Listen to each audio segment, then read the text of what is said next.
We're live and we're coming in with a mayday, mayday. We're going down, okay? There's a moose sighting and he's like a deer in the headlights right now because Dennis is flying down I-90 and he ain't ready for it. We got all kinds of energy, all kinds of news. T-Mobile with their 5G brilliance because they're so smart.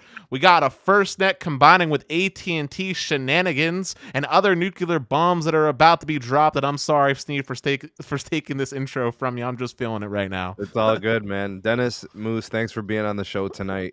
I do see we got some people, about a dozen or so already here. I67 is here. 7 Lucifer, welcome to the show to both of you. If you are joining us tonight in the live hashtag 2Live crew, go ahead and like the video and then share it. And if it's your first time here, you're just catching this on replay, possibly hashtag replay crew, and then subscribe for sure and become a part of the SMT Nation. And make sure you turn on all notifications so you never miss uploads or live streams. Ishmael, good to see you. TJ is here. Pete's here. I just want you to know real quick that when I look at the YouTube, your background or whatever is all messed up. So I don't know if you want to try to like fix that somehow. The background is messed up? Yeah, if you look at the live YouTube video, it's like all pixelated and like blurred up, like you can't see like your profile pic. Okay, I don't know what happened there. I'm gonna try doing something real quick. Let's just see if it fixes it. Maybe background, possibly. I just removed you from the stream and re-added you to see if it fixed it. Did it? I am waiting because the stream is delayed. Oh, okay. All right. Well, yes, it did fix it. Cool. Oh. I fixed you. Yeah, restream is not the best, bro. Not the best. All right. Anywho, where do you want to start off? I kind of most interested in the 5G brilliance. Since you guys were talking some shade, I want to see what this is about. Yep.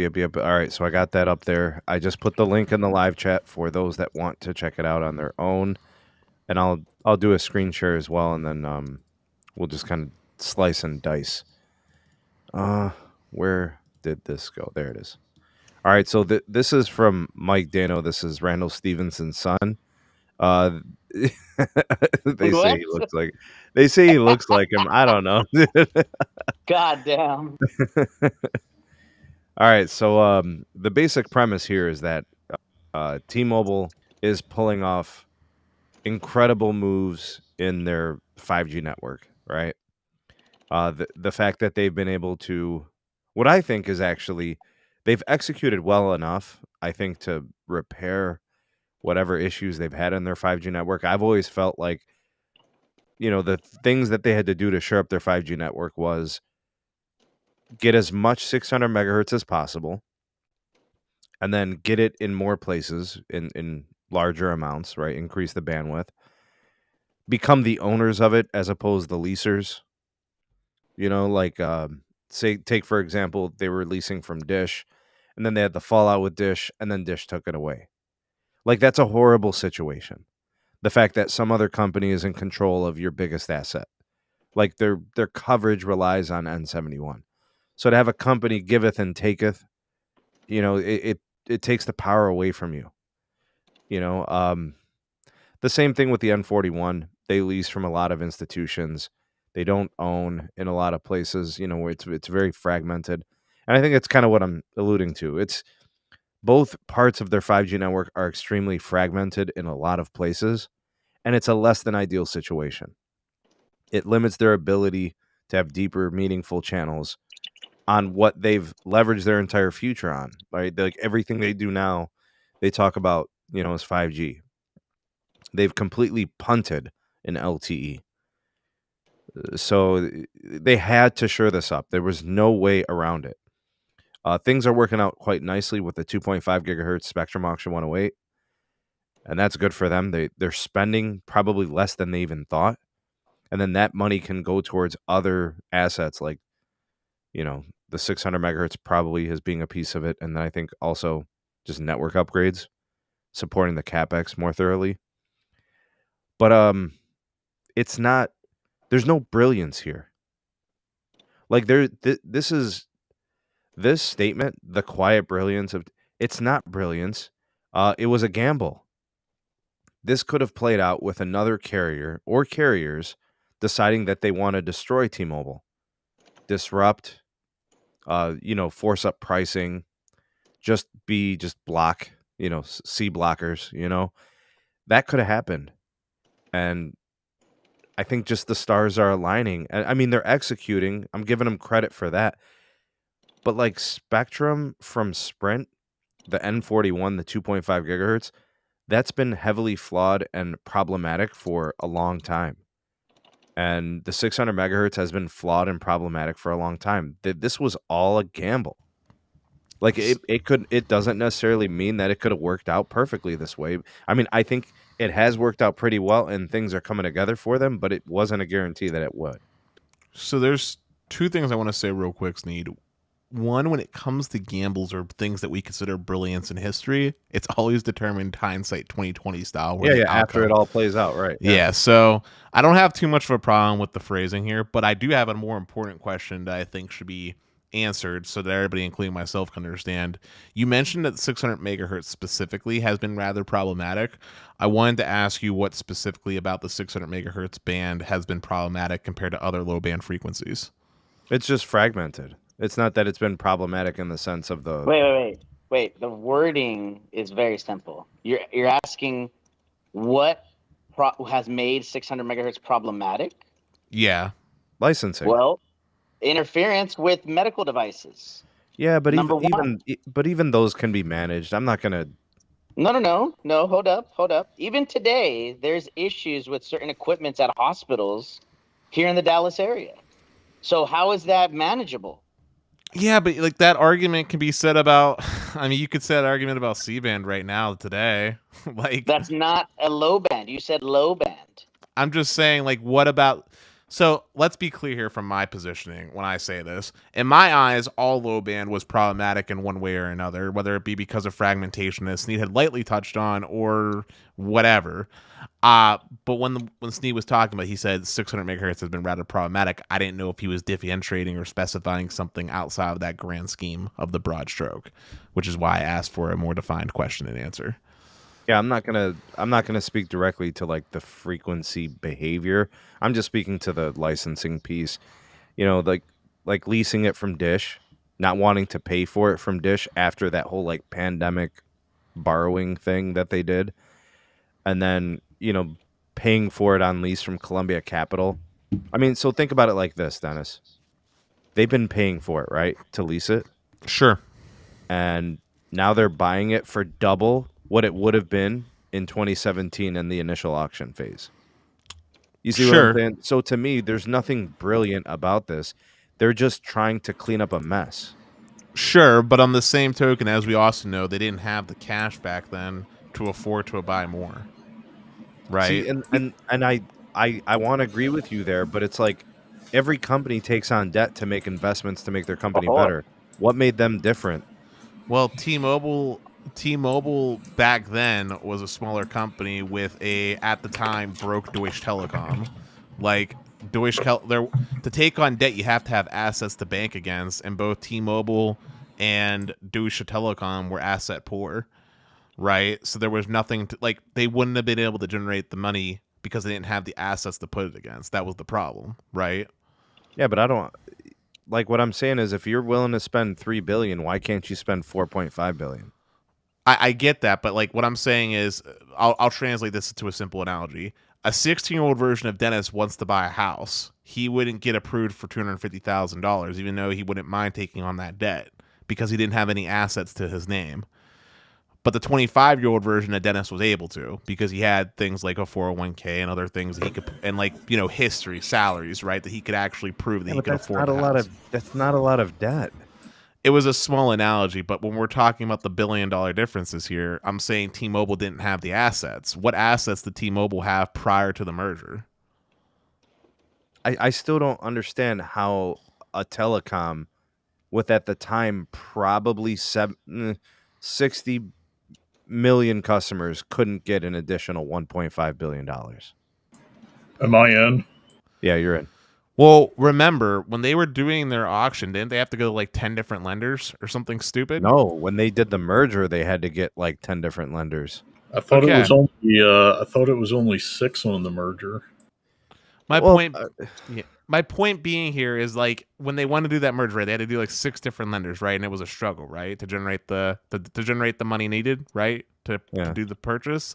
And I'm saying that same problem was a thing back then, but times 10. Like they were even smaller back then. This is before they didn't get the meaningful growth until after like the 600 megahertz. Before that, they were still smaller than Sprint, if you remember. No, they were already bigger than Sprint in 2017. They were bigger than Sprint in what was it, 2015? No, yeah, they had already exceeded 50 million subscribers by 2015, 2016. And they did have a bigger national footprint by 2016. Yeah, I mean it should not have been difficult for them to just be like, let's bite the bullet for an additional 1.5 billion. Sure, more. I mean, it costed them more money now. You know, that's really my only bone to pick with the 600 megahertz. It's just they ended up paying more for it now and leasing it the whole way. So if you extrapolate and add the dollars, just go ahead and add it together. And the interest is high right now. I Interest guess is higher now. I mean, but they might have the cash now. I don't know, maybe. This isn't in the OpEx bin, so they probably did have some assets. Can we just say that they bought it, but the sale price was hit by inflation? Sure. I don't think so. I think it's appreciation of the asset. It's worth more money now than ever. Well, it's only worth more money now, though, because of in part inflation, right? Like, no, it's not in part of inflation, because the asset is worth more now because it's being utilized more, and thus inflation's not 100%, guys. This spectrum was $1.5 billion 5 years ago. Yeah, inflation is not. Well, the reason why I'm saying this real quick, Sneeze, because you and I both agreed that in the 5G era, right, the spectrum that matters most, the one that's going to appreciate the most, is midband, right? Low band has its purpose for simple voice calling. We all agree it's not exciting more. It's important to have some. They already hung N71 radio gear like 3 years ago in most places, and they won't be back for a while to put up N41. So, like, yeah, I'm with you, and I agree, obviously.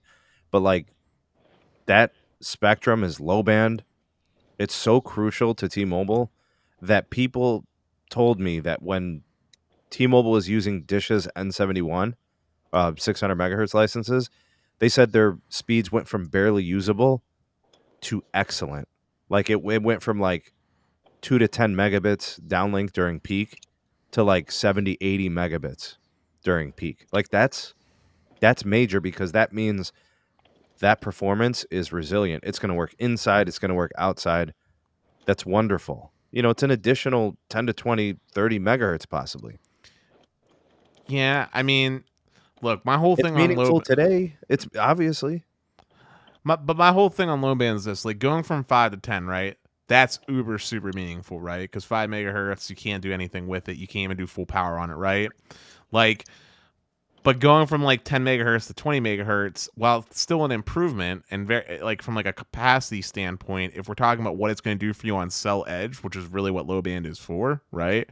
It's not like you're going to be able to amp up the power any more than what you could have when you had the 10 megahertz block. Like, it's still going to end up working out to be the same range overall, and uplink is still going to be degraded at that cell edge. Your downstream capacity will probably maintain a little bit better. You might get maybe like, I don't know, 30, 40 meg on cell edge for that low band frequency, but your uplink's still going to be garbo. Dennis, and if you got this spectrum in Pittsburgh, your T-Mobile experience would change your life. Well, I only have 5 megahertz, so anything would change my life. It would be huge. It would change a lot. It would change things here. Don't you have 15 over there? Yeah, but I'm just saying it would change things. 15 on 71 compared to 5 is like falling asleep in the 80s and waking up in the noughties. It's about a 80 megahertz increase, right? 10 megahertz additional. So that's huge, you know, for people that are experiencing issues and they're not on N41 or whatever the case may be, that's huge. And by the way, even if they are on N41, it's aggregated. So, and by the way, there was a question last night that I really wanted to answer that I just remembered, which was if there is a cap of aggregation. And that really comes down to the manufacturers, right? Of like Qualcomm, right? They have to figure out a way to aggregate more lanes on the highway, like I like to call it, you know? So. Well, now you're simply just limited by space at that point. Space of on what? Like literal, like in the physical sense, like space, both space on the physical die and antenna and space inside the phone. No, the issue right now that I believe is happening is so, for example, we've talked about this in the past podcast. T-Mobile needs to move N41 to band 7, N7. That would hugely increase their capacity overall, because instead of doing a TDD modulation plus FDD, it's all FDD, frequency modulation versus time duplex modulation. So that would be huge. But the problem is that they're still not ready to do that. And I know why. It's too expensive to do that, right? It's huge. We're expecting, from an unknown source, them to do N7 near the Canadian border throughout 2023, and to expect N7 nationwide. It would be surprising if it was done before 2025. They've already been doing N7 by the borders. Yes. So we're expecting the complete N7 by the end of 23. This is including Montana, where they're getting 2.5 gigahertz spectrum and 108 near the Canadian border. And that equipment is expected to be up by the end of 2023. If you're in a populated city like Detroit or Buffalo, you'd be seeing N7 sooner than that. Yep. So, again, it goes back to N7 is huge, critical. I like to say that. And by the way, I'm going to say this because I know that Dennis is going to get pissed off, and you know how much I like to piss him off. I'm undefeated, never lost. LeVar Ball, dog. I'm undefeated. I'm telling you right now. I'm telling you, it's going to happen just like the eSIM situation that I predicted since last year. What's going to happen? eSIM and Band 7. It's going to happen. No one argued with you that Band 7 wasn't going to be a thing. But the eSIM thing I'm talking about, definitely a lot of arguments there. What eSIM thing? The next generation iPhones are going to be eSIM only. Oh, yeah, so no. This is a big super chat from MS. It's his average, pitch in, but he says up there in his neck of the woods in Maine, they have N7, and it's very impressive. Yes. Tell you the truth, sometimes when they're doing tower upgrades for the 5G here and I'm falling down onto a random tower, I'm on Band 7. Yeah, so Channel 808 Life touched on and said 8.7 is for Canada border to help reduce interference. Yep. Also, as someone that was in Canada, I can tell you Band 7 is great. Band 7 is great. By the way, you never gave us an update on how it was. I did yesterday. Oh, you did? Good. How was it? Well, I told you that over the course of the trip, AT&T was GOAT. Like, not even a competition. They had the best coverage the whole route through. Never dropped below 50 megabits per second, and usually got higher. Even saw 5G Plus along the way. By the way, this is Dennis speed testing while driving, doing it all for his community. Well, I had 3 car mounts, and I was being relatively safe since I was driving in a straight line on highways. So, Anyway, speed testing. AT&T was good. Never dropped below 50 meg. Always had service. Verizon had good coverage two. Basically, there wasn't any like dead spots or anything. However, they were rather. I was a little bit disappointed to see it. They had a lot of sites that had band 66 on them, but were capped at 50 meg because they only had 50 meg backhaul. Specifically, it was 55 meg was what I got on them. And there was also some band 13 only sites along I-79. And what made it really disheartening was in one of the locations where Verizon had band 13 only, AT&T in that same part of like Mercer County, was like a big rural stretch, had 5G plus, which was shocking.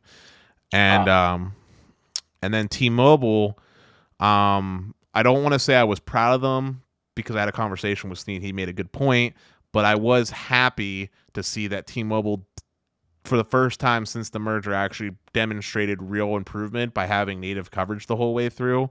Historically, before, it used to be a lot of roaming on AT&T, and that didn't happen, thankfully. That being said, a lot of that coverage was relying independent on band 12 and band 71, but it was coverage nonetheless that was native, so that was a nice improvement to see from T-Mobile. If you were taking that trip, if you have AT&T or Verizon, I think for the most part you're going to be pretty happy. Verizon will have a couple slowdown spots, but nothing too bad where your Google Maps won't work. And T-Mobile will be a little bit painful still, just because on some of those handoffs, it did get to the point where it was very, even though you had native coverage, like the band 12 just doesn't perform very well. So it is what it is. But were you able to, in your opinion, during that trip, if push comes to shove, pull up a Google Maps on T-Mobile?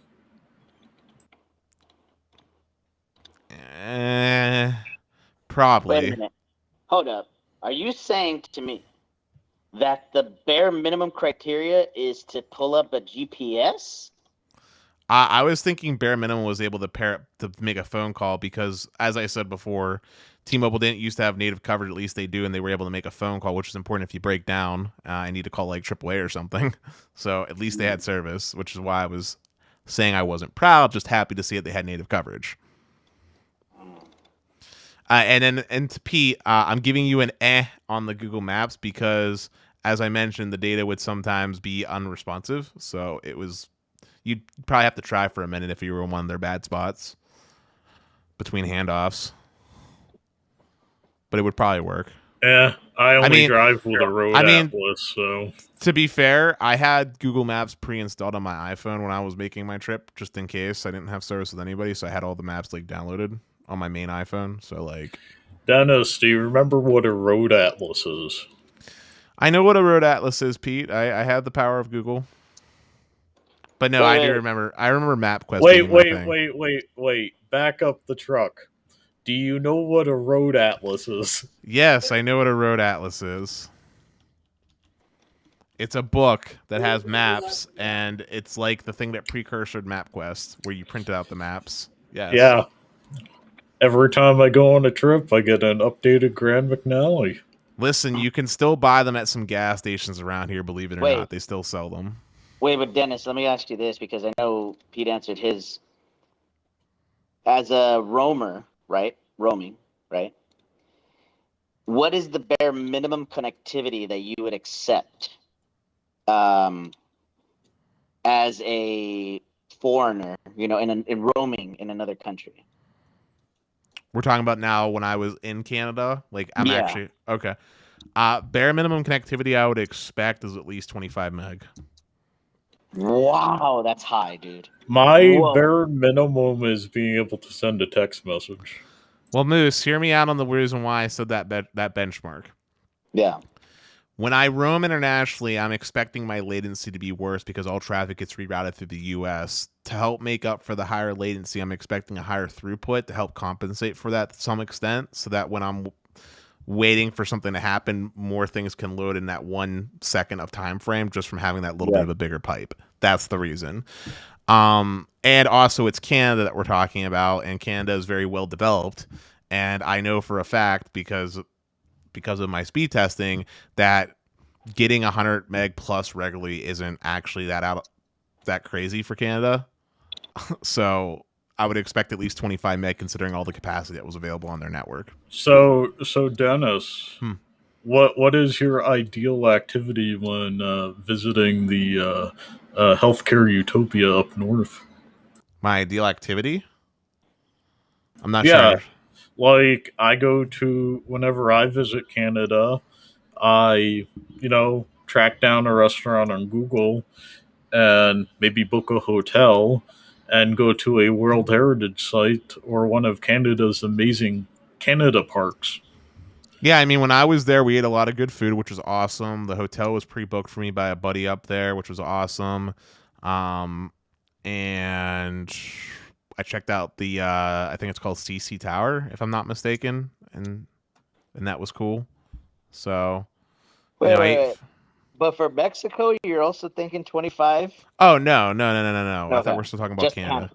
Just Yeah, Canada. Okay, yeah, okay. yeah. The No, reason why I asked is Mexico, bare yeah. minimum, I'd expect like maybe 5 meg. Wow, that's still high, dude. Why is that so ridiculous? So Okay, I need to know what you mean by expect. Are you saying like as a limit the carrier is placing on me to no. roam? So when I went to Cancun, not less than 12 months ago, in the Cancun like touristic area, I was getting AT&T Mexico LTE, and it was doing like 150, no problem, which is pretty good. But in the rural areas, I was getting Telcel 3G, AT&T Mexico 3G, and that was like 1 by 1.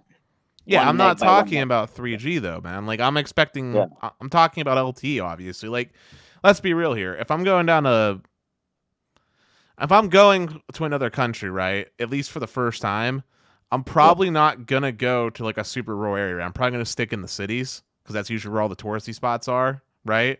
Or if it's a touristy spot, there's probably going to be coverage, right? Like, and I don't feel like 5 meg is that crazy to expect in most of the countries that I, in particular, would want to visit. Like, if we were talking about let's just say I wanted to go to India and like go to like different provinces within India to try a bunch of different types of traditional forms of curry because I love By the curry, right? way, Like, two things. yeah.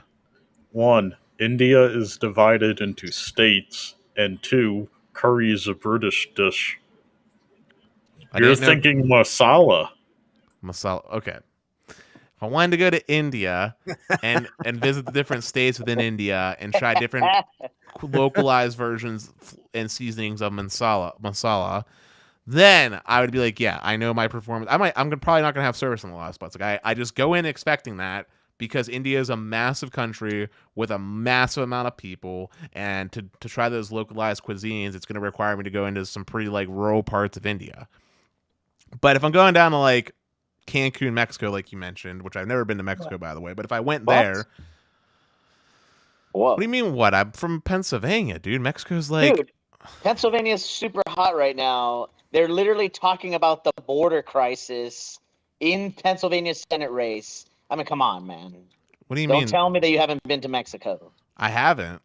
I know, it's shocking. I've been to here. I'll tell you where I've been, Moose, real quick. I've been to London, France, Italy, Greece, South Korea, Thailand, Canada, Grand Cayman Islands, Jamaica, and I feel like I'm forgetting something else. But yes. Wow. So I am. By the way, I try to avoid Spanish-speaking nations because I just trip up with my French and I'm fail. Listen, I would be totally down to check out Spain, for example, or Mexico. I'm down to eat some, or heck, I'd check out Cuba. I mean, I had some Cuban food up in Canada, and it was delicious. Like, hey, look, I'm a socialist, man. I'd probably be welcome down in Cuba. goddamn, man. Okay, so I don't know about you, but I would. So, Sneed, what else do we got on the docket? There's lots to talk about today. Good stuff. Next story. This one is from FirstNet and AT&T. This probably just made life really easy and really convenient for some people. So something that we've seen, and those of you that have had FirstNet for a while, you probably know this and wish this had been done previously. But now, and this is the blog post, I think, from the actual AT&T webpage. So I linked it in the live chat. FirstNet and Family simplifies connectivity for first responders. All right, so this news actually came out a couple of days ago.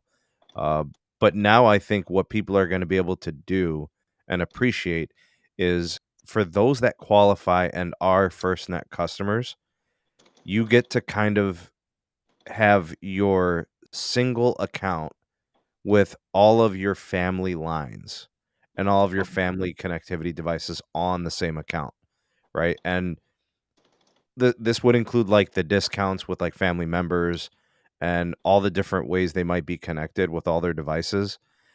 Instead of having to, like, say, for example, have separate billing, separate accounting between, like, say, for example, like your family's account and like your account, and then also like the FirstNet account. So this was a point of contention for some people. Like, I remember talking to Carlos about this. You gotta verify that you qualify for FirstNet. Then you have a FirstNet account, and then you have what you qualify for lines.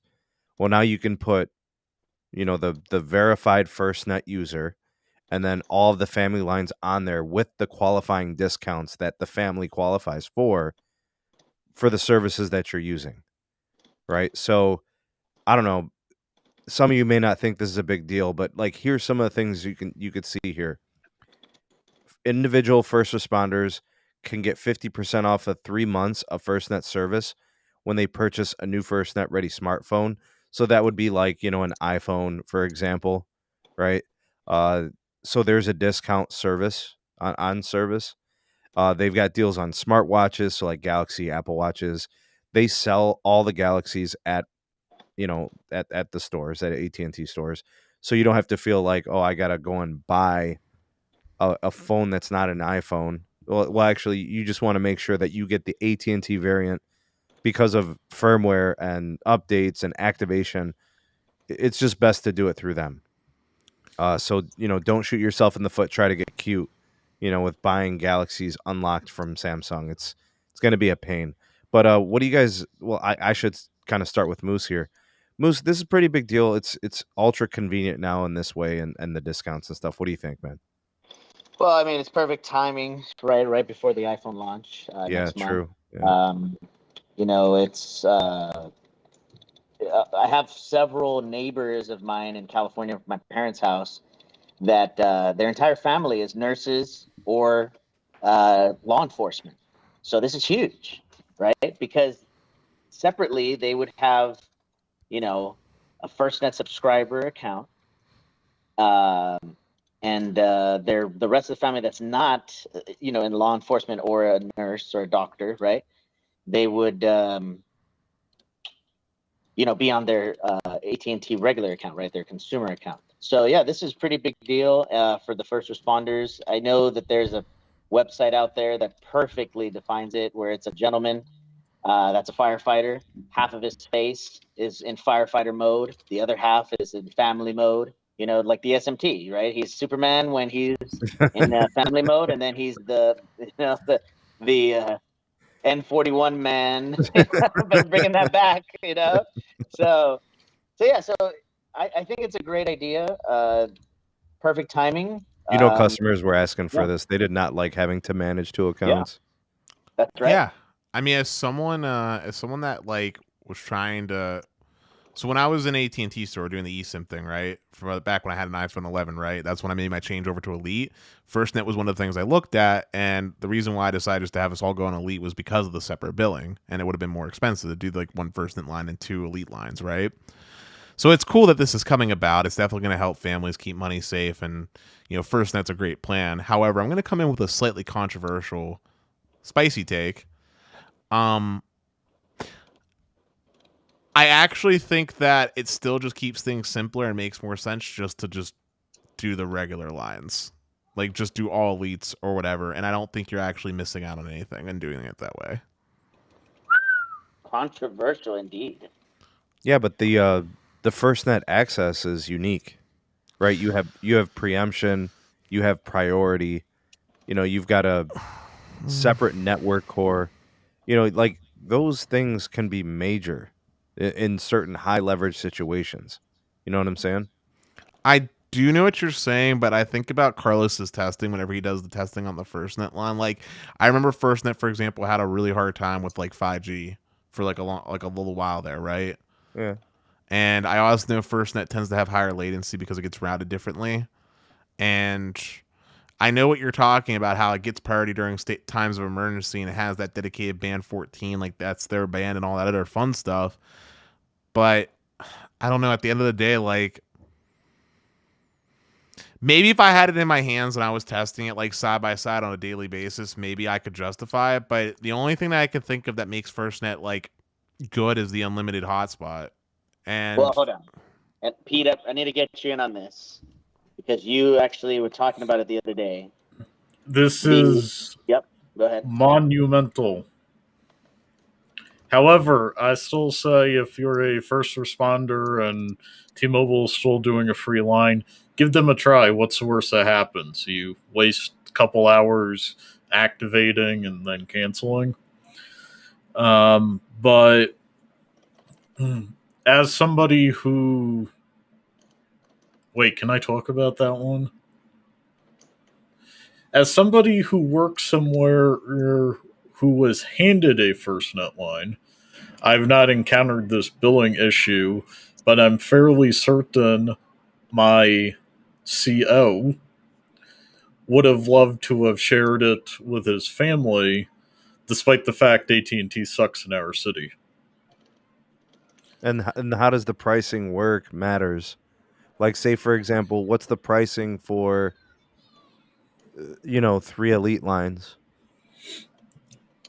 This will save money. I'm assuming you get the cheap line for the responder and everybody's in line, and the family gets something good too.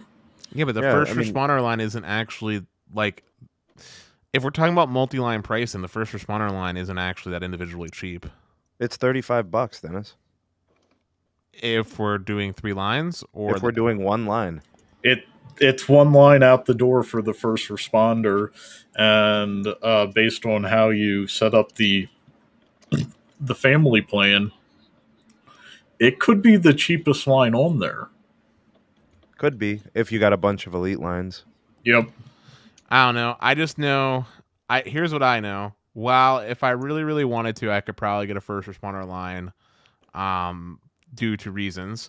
I have absolutely zero motivation or desire to go through it because for me, AT&T Elite's old school Elite plan is basically the perfect plan. The roaming is great. When I was in Canada, like that was GOAT, unlimited roaming.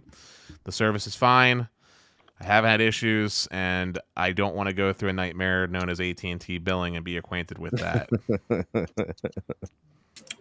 Have you ever read The Inferno Moose? No. Is that a book? It's a book by Dante Alighieri. First one who's wrote in vernacular Italian. It has the 7 layers of hell. The people who work for the AT&T billing department reside in level 2. Carlos, who has FirstNet, said this. He said, you have lower signal quality, higher pings, and lower uploads. Yeah, FirstNet's GOAT. So he's being kind of fictitious, but that's Carlos's stance on it. Yeah, Los doesn't have a good experience with FirstNet. That's for sure. And then Fred comes in as well, saying that FirstNet has too much lag, and he compares it to a glorified version of Visible. Sheesh, man. What the world? So based off of these things and like things that I hear, I haven't had the chance to test FirstNet, but I wouldn't want to delve into it for my personal like legit, right? Like, I know people don't believe me, but Sneed, you've seen it because we talk enough behind the scenes. My plan on AT&T in Pittsburgh gives me unmatched reliability and capacity. I wish other people could get the Pittsburgh level of treatment that AT&T gives here because it's a whole nother level of telecommunications. And I wish T-Mobile would I wish T-Mobile and Verizon would build up to that level of excellence, network excellence that was demonstrated in Pittsburgh. I wish that could be a nationwide experience because if that was the case, we'd have the best networks in all the world. I'm jumping in. I'm thinking about what Carlos commented about FirstNet, and it seems that Ricky is saying roughly the same thing. With that level of usability that we encounter, does the guaranteed 512 kilobits on T-Mobile first responder sound tempting, especially if it's a free line? Putting that out there for the chat. I don't know, but EM Tech said he's keeping his personal on AT&T Elite, and we all know his background on the panel. So I think that goes to show how good the AT&T Elite plan is. I personally think the AT&T Elite plan is the best in the biz. I don't have a problem with the plan itself. I just look at a first responder like this network core. This network was created for you. It was designed for you. It is your lane. It is your network core. It gets tens of millions of dollars invested in it annually. Like just the network core. Let alone we're going to start talking about the next generation of 5G networking, plus on top of the dedicated bandwidth and the preemption features and all of that. It's designed for the first responder. To punt on the FirstNet access, I mean, you at least have to experiment and try because it was designed for you, you know? I mean, one of the things that we forget, right, is because it's for first responders, it's not designed to be for power users that want the lowest latency. They want, like Sneed said on many podcasts and videos, consistency matters over everything else. They want you turn it on and it works. Correct. The expectation of, oh, bam, my zoom.com is loading up. It's not there. You want the connection to just get through. Right. And so don't sign up for T-Mobile.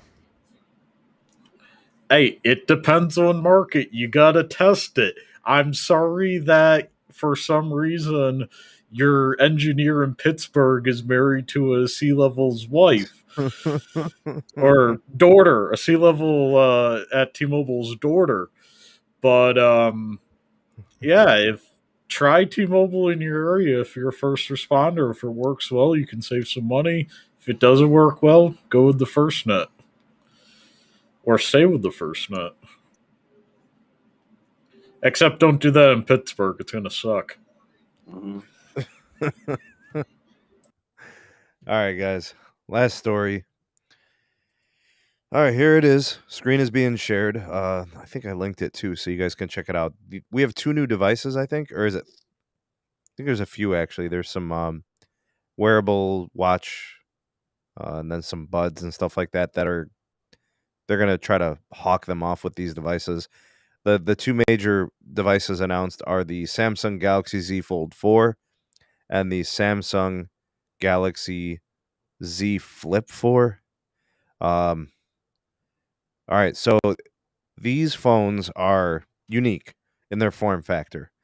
In terms of hardware, it's going to be cutting edge, right? You're going to get the best modem in the game, most powerful, best displays, unique displays in the fact that they're foldables and stuff like that. I'd say that for like someone who's already into foldables and such, if you're coming out of maybe a first or a second gen version, it's probably a good time to upgrade if you want to keep with the form factor. Maybe you've gotten used to it, you enjoy it, you like this kind of thing. You're probably looking at this. They've got like bundle deals. There's tons of storage on these devices. You know, Samsung really does make an incredible hardware piece of equipment. When it comes to mobile handsets, I do think that Samsung does make a tremendous piece of hardware. They got the best displays in the game. They have incredible, memory, when they make all their own, parts and components, I think, in both displays and memory. And then yeah, they always use flagship processors, the best that the game offers. I mean, altogether, I think their cameras are great too. Their photography is very good. Their video is very good. Audio quality is always great. I never really had problems with Samsungs when I owned them in the past. I prefer the Google phone experience, but I have no issue saying Samsung devices are more powerful. Samsung devices are more refined. So, Sneed, would you agree with me that Samsung would be GOAT if they just gave us back the Play Edition? Yeah, that would be cool, man. That's probably what I'd have. I mean, I can sacrifice a couple of things. I can negotiate a couple of features that I really like on Google's Android. But if it was on a Galaxy, man, whew, next level, dude. I'm just gonna say. Sorry, go ahead, Pete. I'd be going back to Galaxy if I could get a Play Edition. So I'm just gonna say real quick though, very hot take, very spicy take. I do not support buying fold phones. I still think they're a beta product. And the reason I say that is because right now in the US, there's only one company making foldable phones, and as such, many of the features that Samsung wants to introduce tend to not get supported by app developers very well. And also, you are making some compromises to have that form factor. Specifically, MKBHD actually uploaded a video. The front-facing under-display camera takes horrendous pictures. The in-screen camera that they have for the front, terrible camera. Terrible camera. But Dennis, who cares? Selfies are higher than heart disease and U.S. death. Maybe they're trying to save people. I mean, I do a lot of video calling. Sneed, we FaceTime all the time, so I care. Oh, God. And selfies, I don't take a lot of pictures, but I definitely do take a decent amount of selfies when I was in Toronto. Are you near precipices or windows or bears? Yeah, well, I'm near a window. Yeah, why? Like an open window ledge? Oh, no. So one of the things that it was really interesting to see, right, is that out of all the carriers, T-Mobile and AT&T are the only ones doing 1,000 off the phone. Whether it's a flip or a fold, it's 1,000. Verizon, in order to get 1,000, you have to port in a new number, and then you get 200 plus the 800. But so for regular customers, it's only 800. They're advertising $800 for the device. Yeah. Is that's for the 512 if you pre-order? Oh, wow. It's 512. It's the most expensive. Yeah, No, there's a terabyte model. No, I understand. I'm just saying you get a free upgrade, as they say it. So, like, if you were to spend $799, you would typically get the 256. If you pre-order now, they're essentially giving you a free upgrade to 512 for $799. Right, so they're doing the same thing that they did for the S22, which is right. The middle and the top tier storage options are free, essentially. Sorry. The are one tier cheaper. That's the best way to say it, right? The 128 doesn't exist, the 256 doesn't exist, the 512 exists, and the terabyte exists for now. Yeah, let's take a look at the flip. We were just looking at the fold. Pricing on foldables has decreased a little bit, I suppose. You look at the first couple generations. Here is the Flip 4. It says from $99. I don't know. Should we look at the promotional pricing on this? It says here only available in 256 unlocked. That's for the bespoke edition. Oh, why are we in this mode here? I need this. Oh, there is no other option. Why is... No, there is. Flip 4, and then it only says bespoke edition. What is that? It's the partnership or whatever with... it was in the live stream that I very vaguely watched, but anywho. So the reason why I bring that up is because there's your other storage options. You're looking at them right now. So the reason why I bring it up, and I was talking to Sneed before the show, is this an indication of how it's going to be for next month, right? Because look at how Verizon is so nonchalant about it. It's like, it's not a big deal. And by the way, T-Mobile and Verizon have more Samsung fanboys than AT&T. We've known this for years. Well, yeah, because AT&T, for whatever reason, has a hard-on for freaking gimping Android phones on their side and not pushing out proper, timely software updates. That's the whole reason why I've always had T-Mobile my primary, because I was always an Android guy, because the Android experience on AT&T sucks and still sucks. And AT&T's network itself is still optimized for the iPhone. Which is also why I had an iPhone pretty much as a secondary phone, always on the AT&T side.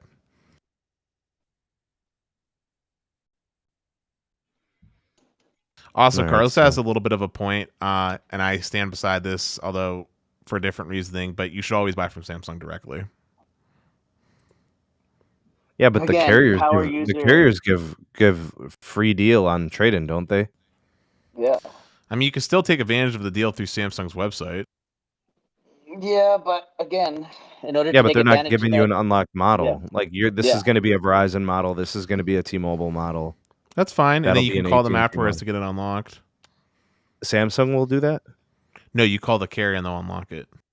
Or you'll use the app if it's like T-Mobile's pre-installed like device unlock app. I see what you're saying. Wait. You have to call to get things unlocked?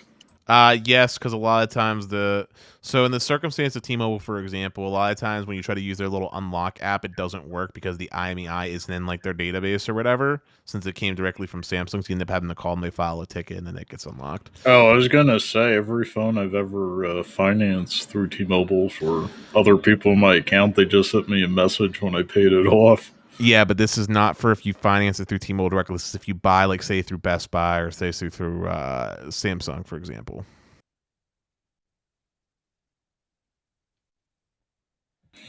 Gotcha. And but I'm not a fan of financing phones through carriers, generally speaking. I'd rather just buy outright. Dude, I think if I'm picking between these two devices, I still like the Flip better. I like the Flip. I miss flip phones. I have nostalgia. I've always liked flip phones. They were fun when I was younger. My first phones were flip phones. Even like when I go back to the Motorola StarTech was a flip phone, my first phone, and then I got a V60, and I had a T720. You know, I really miss it, man. Listen, I like the Flip better from a daily driving standpoint because it has a better form factor to be a smartphone.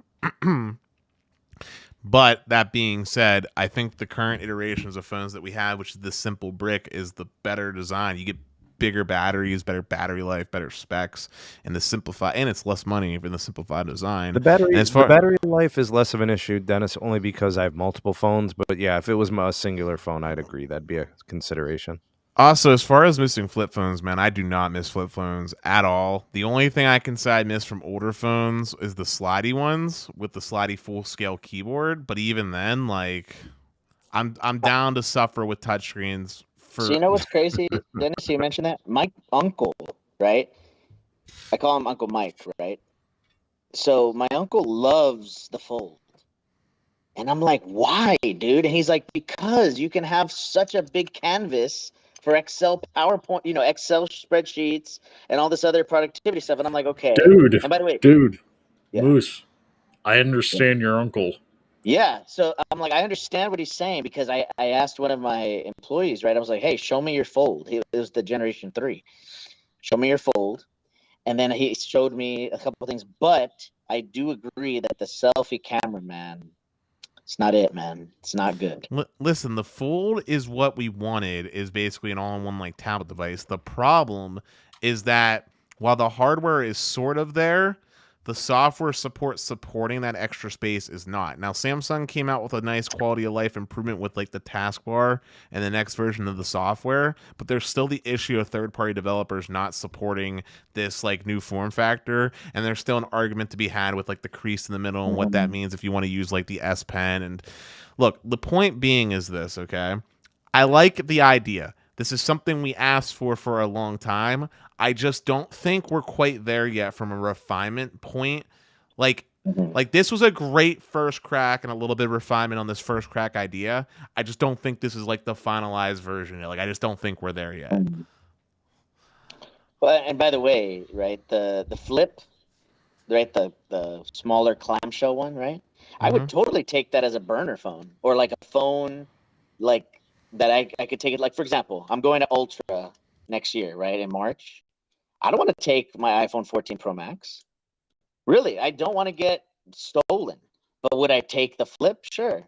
Would I take that logic makes no sense. It's just as expensive, if not more expensive. What logic is that? I honestly feel like nobody's gonna want to steal my. This is fucked up, but I honestly don't think anybody would want the Flip because they're gonna think it's like a Razor or some Dude, trash. what's more eye-catching? A foldable phone that's made by Samsung, or one random square slab out of the millions of square slabs? Like, I'm just saying, Moosic, your logic makes no sense. And by the way, I'm definitely gonna be reporting mmWave and C-band. Where are you going Bayfront. again? Ultra. Miami, dog. Like Bayfront Ultra the Park. concert? Yeah, Ultra. UMF, yeah. Okay, I went to Ultra Korea before. I've been to that concert. Yeah. So it's at Bayfront Park. There's like 30 mmWave nodes. Anyways, go ahead, Pete.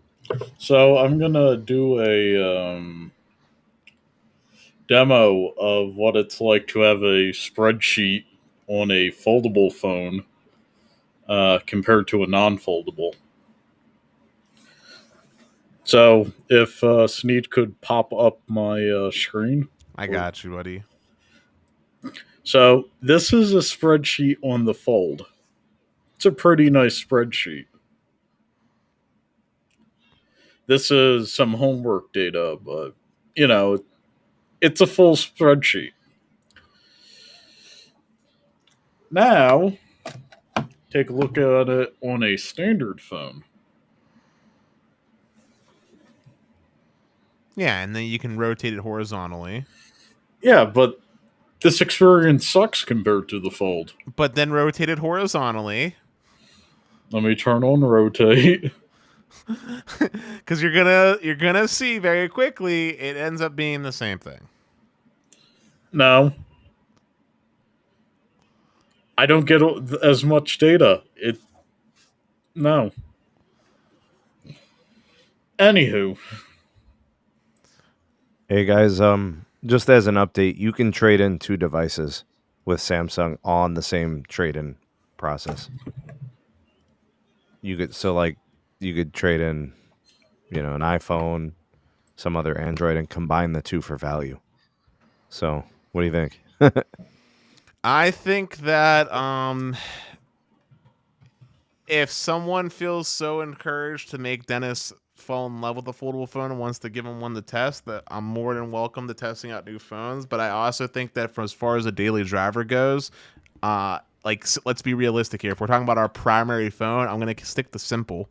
Like Sneed, keep it straight face 100% with me. If you could get a free Galaxy Flip 4 for free, would you make that your primary, not your secondary phone? You don't get all the others. This is your one sole phone. Do you take it? Yeah, of course. You would take it over your Pixel? The Flip? Yeah. Damn. I'm saying this is your only phone. You don't get any secondaries. This is your primary and your one true lover. You're married to her for a year. Do you take her? See, that's a great point. What you just said right there, Dennis. Are you good with having this phone for 12 months? Because if you don't, and you're not on the jump on demand from T-Mobile, then you have to definitely buy it outright. And if you don't like it within 30 days of the return policy or whatever, 14 days sometimes, then you're screwed. Or sell it on, Swappa or whatever, To the whole panel here, I'm not even talking about 24 months. I'm just talking about 1 year. Do you make this your primary and only phone? That's an even shorter time than the carriers. 1 year. Sneed. It's expensive, man. Sneed, go. Do you keep this for a year? Bro, I like Google phones better, man. Exactly. The answer is no. It's cool, but you wouldn't do it. Pete, would you keep this phone for a year as your daily? No, it's a secondary at best. Perfect. Moose, would you keep this as your phone as your primary? If you're asking me if I would choose my primary as an Android, I wouldn't do this one. I would do the S. I would do the S series, not the Fold series or the Exactly. And the same for me. I would choose the Samsung Galaxy S22 Ultra as my primary on the Android side. So it's cool, but it goes back to my main point about it being a beta thing. It looks cool. It's niche. It's got what's the word? There's a word for this. Novelty. It has a nice novelty to it, but realistically speaking, from a functionality standpoint and an overall just experience standpoint, nobody would actually choose this as their like primary. Yeah. Thank you, Brandon. I love it when people agree with me. I do. All right, So guys. here's the other thing, though. So Go ahead. let me ask you this: is this phone gonna sell? Yeah, man. No. People like these phones. Really? How frequently do you see them, Sneed? Seriously, like out of every 10 people, how often do you see a fold of any kind? I see folds occasionally. I don't see as many flips. I'm saying flips and folds combined, I barely even see 1 out of 10 people having it. It's a very low percentage. Yeah, but the same could be said about anything that's not an iPhone, Dennis. You're not. That's not true. I see a ton. Yes, it is. I see. Hold on. I see a ton of Galaxy S lineup phones. A ton, and I see a ton of older Notes as well. There's a lot of people with Samsung. Still with old Notes? Whoa. Listen, that Note 20, people have a hard on for that Note 20. Okay. Okay. But, I work working at the bakery. I serve hundreds of people every day. Hundreds. Okay. And more than 90% of them have iPhones. Period. Okay. What about that 10%? It's a hodgepodge. There's Galaxy S devices, S22s, S21s, S20s, whatever. It's mostly that. I see a fold occasionally. I don't really see flips. I think I've seen a couple of flips, but it's mostly iPhones, and the iPhones range from frickin' 6s, 7s, and 8s all the way to 11s, 12s, and 13s. Like it's everything, Let me just emphasize a point. The only people I know that have a foldable phone of any kind are on this panel or from the community. That's it. No one I know in the real world has a foldable phone. And also, to give you a better percentage need, I would say, at least in my wider array of people that I know, the iPhone to Android split tends to be more about maybe like 50-50. Whoa. It's a pretty 50-50 split in the amount of people that I personally know. And out of the people that do have Android, I would say about 45% of them have a Samsung Android phone that is from the S family of some kind or a Note. And the other 5% that don't have a Samsung phone have some cheap ass Motorola. That's like what the split looks like. My point here is that the Fold is super uber niche. It's very expensive. It doesn't bode well. How is it expensive? It's $1,800 for a Fold. But look at how they make it so it's not expensive. Like they are literally subsidizing it so you can get it. And with the subsidization, it's still $700. Yeah, people will look at that and be like, "Oh, I can afford that." Versus a free iPhone, versus a free Galaxy S22. Dude, the S22 is like, even if you want to buy it outright, is like $200 off. Wait, so isn't it interesting, right? That the Fold is so expensive that they have to subsidize it 55%. But an iPhone is able to be subsidized 100%.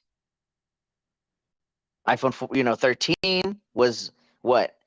800 something off, right? Okay. iPhone Pro, right? 13 Pro was a 1,000 fully subsidized if you do the trade-in. Isn't it interesting that the Fold is only 55% subsidized? Hold up. But not particularly. But we have a super chat. Hold up. We got a super sticker from Blind Tech Adventures for $50 with a fox jumping into fireworks. This was after Joshua Hansen sent a $5 super chat wondering why Dennis's head is so shiny. Thanks, Josh. Appreciate the super chat. And Nimmer, Blind Tech Adventures, thanks for all your continued support, guys. That's a very generous super chat, well beyond any expectations. So thank you, guys. Thanks, everyone, for your super chats today. Appreciate it very much. Wow. Incredible. Actually, I feel bad cutting off the live stream because this was a really good conversation. You know, speaking from the consumer point of view, the company point of view, and you know, these being new devices, maybe people considering them. Uh, but I want to give respect to Ricky, who's going to go live here shortly. So I want to go ahead and just take this opportunity to thank Dennis, Pete, and Moose. Thanks for coming on. You guys are the best, gracious guests, and incredible friends. Thank you guys for coming through tonight. All the viewers, thank you guys. Everybody who was chatting in the live chat, appreciate the engagement. Thanks for being here. And just real quickly, I want to. This is a sincere thank you to everybody who watches my videos, supports the content that I create, whether it's Patreon, YouTube, whatever it is. You know, I don't care if you lurk, I don't care if you chat. Just the fact that you continue to support, watch, and be engaged in the community is kind of what makes it all worth it. And I do want to take this opportunity. If I don't thank you guys enough, make sure I do that now. It's awesome to do these live streams and podcasts, and it's always fun. And I get my friends on here to talk about stuff, and I just enjoy it. You guys are the best, man. Thanks for all that you do. Dude, I love hanging out with my friends. Same. One of these days, Pete, you got to come to Pittsburgh. Moose, you're welcome to. And Sneed, you still owe me a Pittsburgh trip proper, so we can go all eat good food and drink our beverages of choice. Mine will definitely be a nice cold beer. Pete, I know you're a beer drinker as well. Moose, I don't know what you enjoy, and Sneed will get you something I like will not tea. drink beer with Sneed. Steve doesn't mind. Do you mind if other people drink beer? No. Mind. I will not drink beer or any liquor with Sneed. Okay. We're gonna eat shawarma, basically. Okay. Yeah, I'm down. And mango juice. And mango. Good call, Pete. How about a mango smoothie? That sounds delicious. Let's give Ricky his due. Shout out to RFK Tech USA. Check out his channel, subscribe. He's about to go live. I will be there. So be there or be square. We out this piece.